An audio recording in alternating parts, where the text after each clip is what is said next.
All right. So good morning, and thanks for joining our best practice webinar for this morning, where we'll be joined by Phil with the Free Press Media. He is the ad director there. Good morning, Phil. Good morning. Thanks for joining us today. And as I mentioned, if you have any questions as we go, do please ask. All right. Oops. All right. So to get started here, just want to introduce Phil. And during our sales blitz over a 2-week period, Phil's team, had some remarkable results. And so I talked to Phil last week, kind of interviewed him on how he did it, and we thought we'd like to share that with more people because we felt they would be interested. So I believe you have a sales team of about 8 people. Is that correct? Yes. Yep. Okay. So 8 people on the And sales those team. are all outside reps too. Okay. And all outside salespeople. Okay, so for over that 10-day period, about 2 weeks, they created over 1,300 presentations, so they're fairly busy. They also presented just over 1,200 presentations, which seems like quite a lot, but I understand they actually didn't present all of those presentations. Is that correct? No, a lot of those, we did create the presentations. They were forwarded on, and then we used a lot of our follow-up time to make sure that they understood the information. Okay. If they didn't receive it, then we would follow up with any updated information that they didn't have yet. Okay. So you did interact with the decision makers on that. Absolutely. Yeah. And then John was telling me that you told him that they also would just park their car and go door to door for some of the businesses. No, we were joking. No. One of the reps said he was worried that he was going to be arrested because, he was basically driving back and forth across, multiple towns. We serve a fair amount of smaller outlying areas, and that, on any given day during that time period, they could see his car driving back and forth through town multiple times. And so with that, during that time, there were 187 actual sales made. The total results was $857,000. Now, a lot of that, or most of it, was renewed contracts. One of the keys that you said is that you made sure that this synced up at a time of year where you're asking for renewal business. But with that, I believe you did require the salespeople to present new ad packages, ask for more advertising. Absolutely, and you're right. We had a fair amount of renewals in there too, and it was good timing. But we were able to incorporate the pulse information in with the renewals. It strengthened our position. It gave our advertisers, more reason to take a look at us and consider that renewal. I don't think we're in any unique position in saying that we had rate increases on the majority of our products that we were asking for the renewals. So having that pulse information was very valuable to us in saying this is why we're still relevant and a viable opportunity in the community. Oh, perfect. And yes, for the new accounts, again, just having that pulse information, it gave us some more ammunition to go out to these advertisers, because it's really easy to say as a newspaper, this is who we deliver to, this is our statistics, this is our readership. But there's more weight to it when we can walk in with a third party's findings as well and say, look, this is how valuable our readership is, and here's the market opportunity too. Mm-hmm. And so 320,000 in new accounts, that's still a great achievement. And yeah, we're very, very happy with our results. Do you have a guess as to how many new advertisers that is, or how many new businesses you have added? I can't remember off the top of my head exactly how many, but we were pushing at least a couple dozen. Okay. So it was a good opportunity for us to reach back out, and with that too, we had a fair amount of lapsed accounts, which was really great. Okay. The advertisers that hadn't done any advertising with us for at least a couple of years too. And I'm estimating the average contract there is 4,500, or I just divided the 187 into 857,000. Mm-hmm. Also, Well, I was just going to say, yeah, as an average, yep, that's probably it. And what you're looking at with a lot of those numbers, a lot of these, the majority of the renewals and a fair amount of the new accounts that we won, those were for annual contracts too. So that's part of the reason why they were so large. Okay. And so out of those 1,200 presented, you actually had over 1,000 said no, which is kind of the Babe Ruth approach, right? Um, Hmm. a lot of strikeouts, but you're actually asking for the business. You're trying to close the sale, and so recording those is very useful.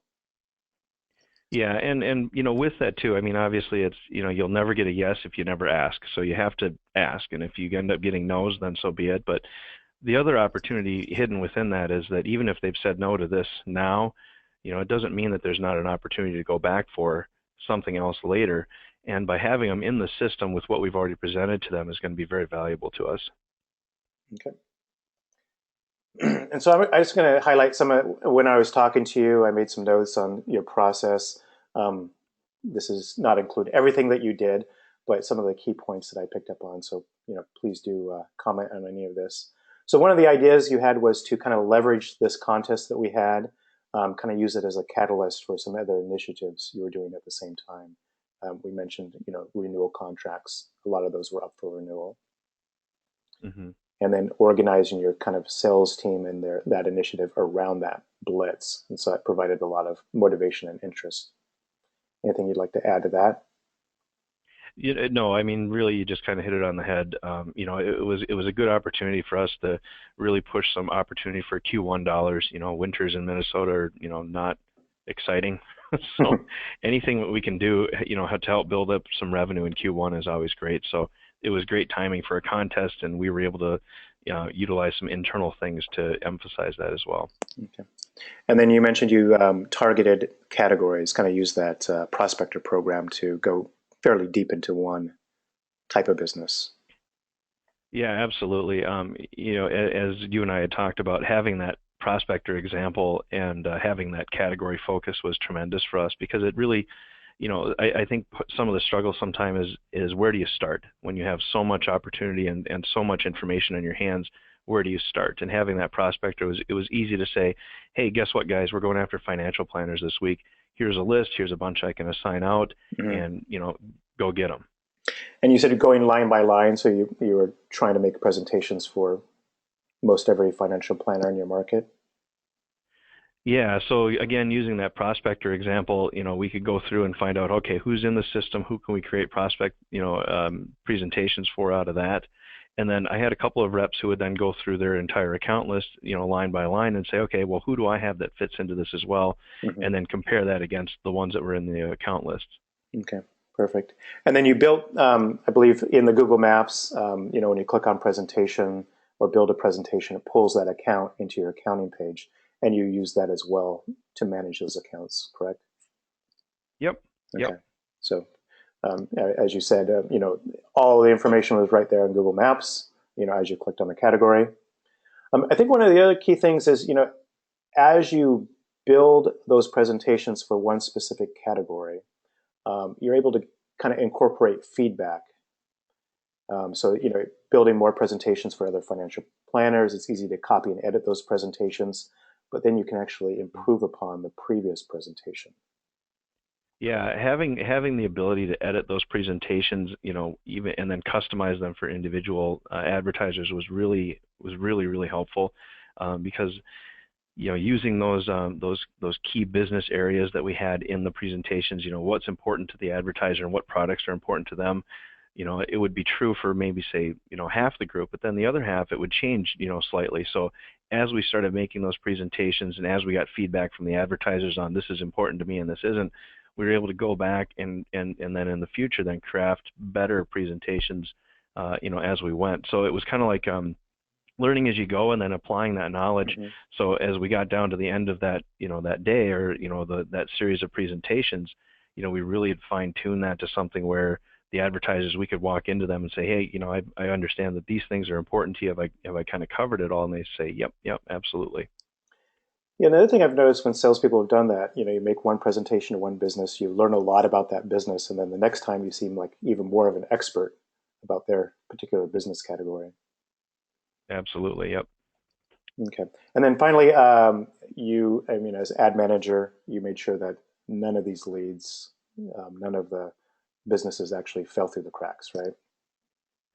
Yeah, that was a challenge. That was the nice challenge for me is, again, not having these accounts on a personal list. My job was to make sure that they got the information out to the reps, and that the reps had all the tools they needed, and then doing the follow-ups with them to make sure that hey, I saw you created presentations for this guy. Did you go out and see him yet? What are we doing with that? And so having those daily reports was really helpful. Being able to look in to the reporting tools on the dashboard and the accounts area was really great for me, because I could sort it by what's been presented, what's been created, what's been passed on. So Perfect. Okay. And so one of the things you also said was when you first introduced this to your sales team, um, also your sales team had recently done a webinar, so they were all up to date as far as what the program had to offer. But you also stressed that Pulse was kind of designed for a purpose, and you wanted to use all the tools available. Yeah, absolutely. It was great that we had the refresher. We had a refresher with Sammy a couple weeks before the contest started. We'd actually scheduled that right before the contest was announced, so it was really great timing. But there had been a number of updates to the Pulse platform, and so we wanted to make sure that we understood how they worked. And it was a really great refresher for us. We had a number of people on the sales team that had not used it prior, and so it was good for them to kind of get that introduction. And then absolutely, I mean, I told the reps, I said, it'd be foolish if we didn't take advantage of all the different things that are part of this program. So we really made a concerted effort that if there was a resource available or a best practice that had been tried and true, that we would try and incorporate that as well. Because if it works for others, it would work for us. And if we needed to adapt something slightly, then so be it. Great, and it definitely looked like it worked for you. And just to plug, Yeah. we're always available to do refresher trainings if that's something that anybody would like for your sales team. And so some of the tools, I mean, I don't think these were all of them, but the prospector program we touched on a little bit. Sending out teasers to get the appointments. You use that on a pretty daily basis, I believe. Yeah. The teasers were great because they were kind of our in, and just having that information, and talking with the reps, that's something really powerful you can lead with, because when you start talking about the numbers that are available in the market, and to be able to say, this is our local information, based on, a regional survey, here's the opportunity that's here. When you start throwing out numbers on available money that they're not capturing, but they have the opportunity to, it's basically an in every time. Okay. And then, of course, following up with the one-page presentations. Yep. Any tools that I missed that were a key part of? No, I mean, those are the main ones. Those are the things that the reps use on a regular basis. And like I mentioned just on the previous slide, a lot of the reporting, so those daily reminders throughout the contest, and just the regular emails and updates that we can get through the system. Utilizing those. So when we had the updates come through in the morning, I could send those out to the reps, and even though they were all receiving it, I could add in my 2 cents on here's some other insights on a local level that we can implement. What about this account? We can start talking about follow-ups right from there. And then throughout the day, we could use that, in stand-up meetings and a recap at the end of the day on, like, okay, well, where did we end up with this guy? Who are we talking to tomorrow? And things like that. Yeah, perfect. So I'm just going to kind of walk through the prospector program for anybody who hasn't had a chance to use it yet, and Phil, please make some comments on how you actually used it in practice. So the idea with that is every week we send an email to managers Monday mornings. We highlight one of the categories. Most of them are starter change categories. That email goes to you as a manager, kind of highlights the opportunity specifically for your publication. So we're just going to choose one of your audiences and show you the sales opportunity. And then you can click in there to go into the program. From the program, you can check and make assignments to your sales team. Did you use the assignment tool, Phil? We used it intermittently. Okay. Our territories were broken up geographically, so it was fairly easy just to look at the map and everyone would know. Okay. And then from there, if you do make the assignment, one of the advantages of that is an email goes directly to the salesperson, and it says, click here to create a presentation specifically for that business. And it's also going to highlight, some text that you can use to get to the appointment, very similar to the teaser, of the households you're reaching each week, etc. And then from there, of course, we have a example presentation, kind of giving you a head start on creating a presentation for that specific business. make edits, of course. So you're able to present, with mobile if you choose.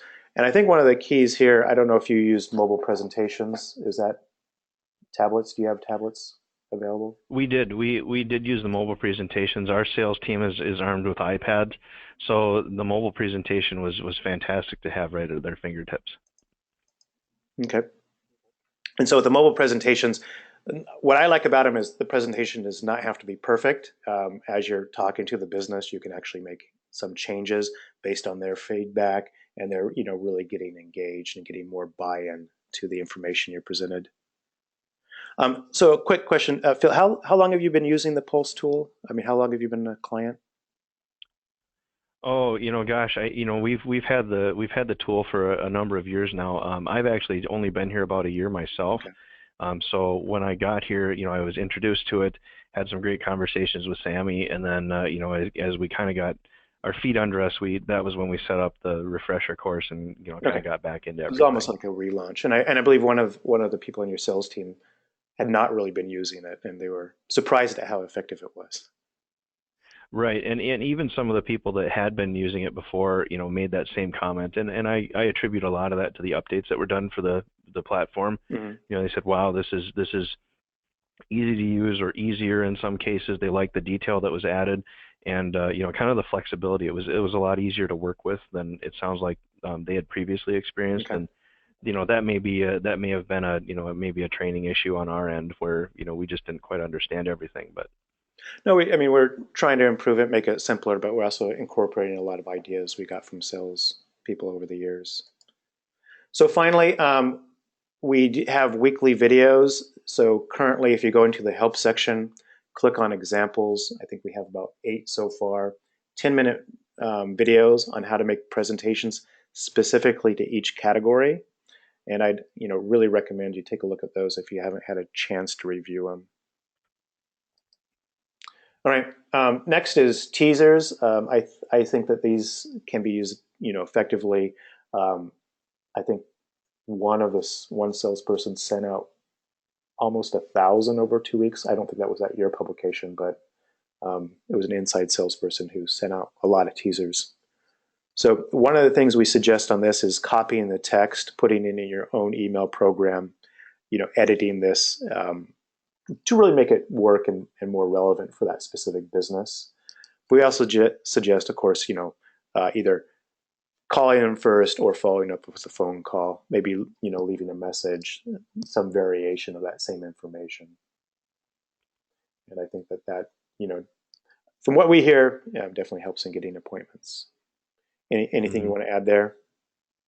No, I think you're absolutely right, and it was great having it be in a format that you really could easily copy and paste. It wasn't something where we had to go through and decipher some different numbers or kind of pick and choose what we would include in it. It was nice, simple, straightforward, and it worked as in all the different formats. It was something we could say on the phone. It was something we could say in person. You could easily drop it into an email. Yeah. And we're going to be modifying this a little bit. I think a line that's a little bit more effective is, I have some ideas to share um, to help you get your share of our readers' planned spending. All right, and then moving on. And then, of course, the one page. One of the keys that I think that you did was the one-page presentations were part of every sales call. So if it was a renewal, a lapsed contract, or even a brand new business, your sales team was using the one-page presentations. I think one of the benefits of that is they just get good at presenting the one page. Right, right. Yeah, I mean, if nothing else, it was good practice. But, like I mentioned earlier, the real benefit too is that we can use this to emphasize our importance in the community market still. All the information that's on a one page, and whether it's the percentage of people looking to change a service, or how much money they're spending, or what opportunities are for growth are within the industry, all of that, by arming us with that, it makes us the experts in that information. So when we go out there, again, it makes us more credible. It really solidifies the numbers that we're presenting and what that means from a reach basis for the advertiser. When we talk about, an audience they can reach, one of the questions they want to know is, what's my ROI? Well, if you can identify what the audience is and assign a value to the amount that they're planning on spending, that's the opportunity right there. And so then when you get to the bottom, you say, well, Mr. Advertiser, this is the opportunity that's out there. What percentage do you think you can capture? Hmm. All of a sudden we're talking about some real numbers, and then it's Right. for us, that's our readership then. We're not talking about the potential customers that just live within a 90-mile radius of here. These are the people that we've already identified as people we're reaching on a regular basis. Great. Okay, so next is the ad packages. If you want to touch on that at all, as far as what was offered or what seemed to work. Yeah, we had a variety of things. Some of our renewals, like I mentioned, were for premium positions, and things like that. We also had some bundled packages where it was digital paired with print. We actually didn't create a specific package for the contest. We had a number of different things that we were already pushing. We also coupled with it, like I mentioned, some promotions that we were doing internally. So where it was, for example, it was a more for more that we were doing, and so how it worked is that, we would help match spending. So when we went out and presented this, we had all the information about, the opportunity for dollars that was out there, and then we would use that as a lead in to introduce them to a great opportunity for a package that we had. So we, like I said, we didn't create one specifically for the Hmm. program, but that was kind of a benefit is we didn't feel that pressure to say, okay, well, what can I create that we're going to go out and pitch just for this? We were able to look at the information and say, wow, we can really, kind of form that to fit all the packages that we already have. So it made it, the information much more versatile for us. Okay. And finally, just kind of touching on the contest. Anything you'd like to say as far as using contests in the future, or how you used it on a daily basis to get more engagement? Yeah, I mean, the contest itself was fantastic for motivation and engagement with the reps. I mean, whenever you dangle any kind of prize out in front of someone, they sit up and take a little more notice, and it really fueled a lot of friendly competition, within our building. So that was always great to see. And we're looking at how do we incorporate those same kind of ideas into some future internal contests that we're doing ourselves. Just because when we, the format for it, and like I'd mentioned earlier, I said it was designed with a purpose, and we can reuse that same format internally to generate that same kind of engagement with some of our other internal competitions as well. Okay, perfect. And then just some general tips. I believe you made sure that everybody was really committed to this, that you're really going to kind of go for it as far as the contest goes. You also mentioned you had a daily recap where you met with everybody. Yes, yeah. Yeah, and to speak about being all in for the commitment, and it was one of those things where it's easy for reps sometimes where they say, well, gosh, I can't make 20 presentations today. There's no way I'm going to stay in the running for it. And so it was great to have those daily challenges where it was something that anyone could still Hmm. win at. So it was easier to keep that commitment up from them and just saying, look, you can still do this. I don't care if you're the top salesperson out there, but you can send out those 9 teasers today. You can make those 3 presentations to be eligible for this, and they could still get on board with it. And that was tied in with that daily recap. Is that's how we kept ourselves involved with it. Is it would be completely different story, I think, if I'd have said, we're doing this contest, good luck, and then we never talked about it again for the whole rest of the period. I mean, it takes work, and to make sure that everyone's still on board, and keeping that top of mind.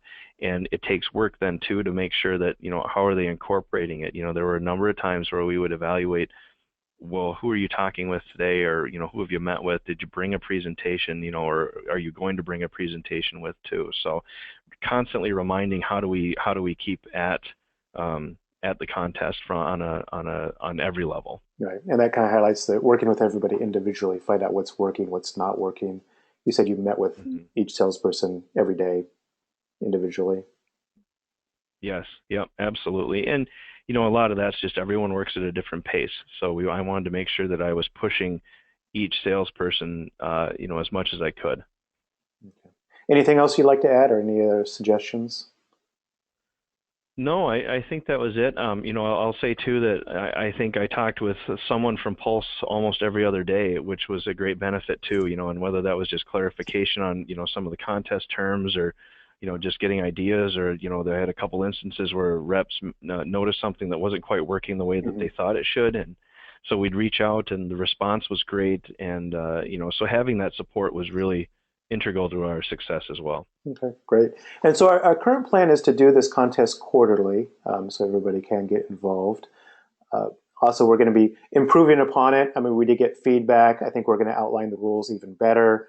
We're going to promote it earlier, make sure, maybe do some more webinars prior to the launch of the contest so everybody's kind of up to speed. We currently have a survey. If you want to participate in that, to kind of give us some feedback, some ideas about what can be improved. But one of the key things is people wanted maybe more tiered prizes, or maybe adjusting the point system a little bit to make it more balanced, as well as the daily prizes. So we're going to be incorporating some of those ideas as well. We really, basically what we want it to be about is, the day-to-day sales efforts, and recognizing and awarding that, not just creating thousands of presentations. So um, the survey is a great place to give us feedback for what you'd like to see on the next contest. All right, so in conclusion, I just want to say thank you again, Phil, and thanks for everybody who's joining the webinar today. Next week, we will be doing a webinar about inside sales. John Marling's going to be hosting that one. And also, there's going to be a recording of today's webinar on our help section in the video link. We have this webinar as well as last week's, and we'll have all 6 of them there eventually. And at this point, I mean, if you do have any additional questions for Phil, now would be a great time to ask them in the GoToWebinar control panel.